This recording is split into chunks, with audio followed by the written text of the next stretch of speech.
नमस्कार, आप देख रहे हैं मिशन ब्रीफ। आज के इस वीडियो में हम बात करेंगे भारत की सुरक्षा से जुड़ी 4 बेहद अहम और रणनीतिक खबरों की।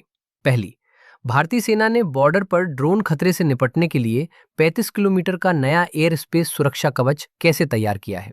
दूसरी, भारत के अपने high thrust fighter jet engine को लेकर जीटीआरई और डीआरडीओ ने इंडस्ट्री को क्यों आमंत्रित किया है।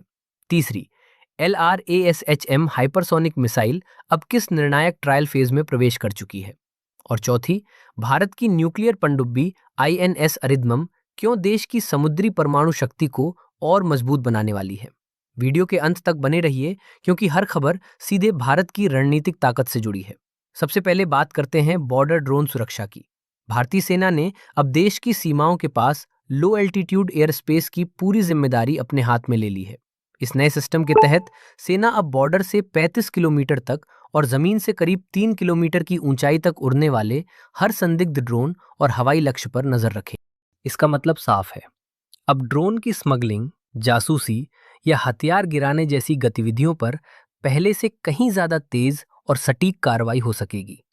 सेना के पास अब सीधे radar, sensor, electronic warfare system और ड्रोन जैमर को ऑपरेट करने की ताकत होगी, बिना किसी देरी के।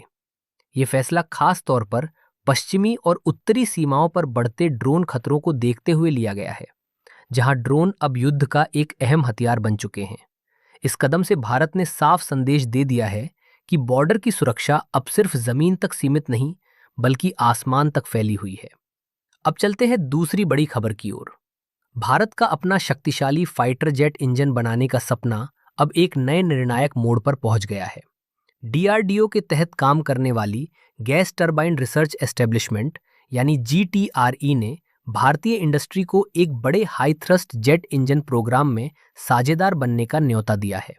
इसका उद्देश्य सिर्फ रिसर्च नहीं, बल्कि बड़े पैमाने पर इंजन का निर्माण और असेंबली है। इस इंजन में compressor, turbine, combustor, after burner और डिजिटल इंजन कंट्रोल जैसे बेहद जटिल सिस्टम शामिल।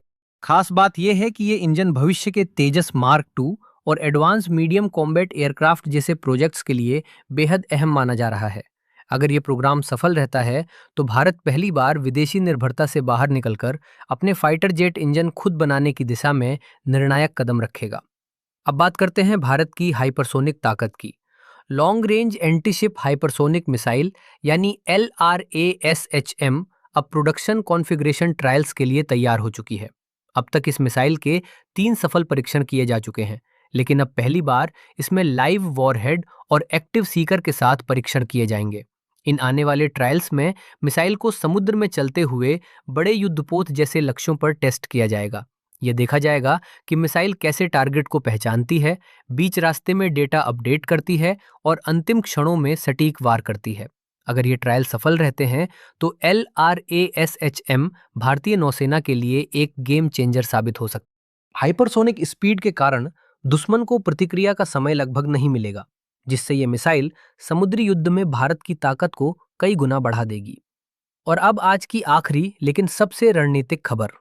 भारत की समुद्री परमाणु शक्ति को मजबूती देने वाली न्यूक्लियर पनडुब्बी INS अरिदमन को 2026 की शुरुआत में नौसेना में शामिल किए जाने की तैयारी है। ये अरिहंत क्लास की अगली और ज्यादा उन्नत पनडुब्बी है, जिसे S4 भी कहा जाता है। INS अरिदमन आकार में बड़ी, तकनीकी रूप से ज्यादा उन्नत और लंबे समय तक समुद्र में तैनाती के लिए बेहतर मानी जा रही है। इसमें बेहतर रिएक्टर सिस्टम, ज्यादा विश्वसनीय सब सिस्टम और क्रू के लिए बेहतर सुविधाएं दी गई हैं। सबसे अहम बात यह है कि ये पनडुब्बी भारत की न्यूक्लियर ट्राइड को और मजबूत करेगी, यानी जमीन, हवा और समुद्र तीनों मोर्चों से परमाणु प्रतिरोध की क्षमता। INS अरिदमन के शामिल होने के साथ भारत की सेकेंड स्ट्राइक क्षमता और ज्यादा विश्वसनीय और मजबूत हो जाएगी। अगर आपको ये डिफेंस अपडेट जानकारी पूर्ण लगी हो तो वीडियो को लाइक करें, अपनी राय कमेंट्स में साझा करें और इसे शेयर जरूर करें।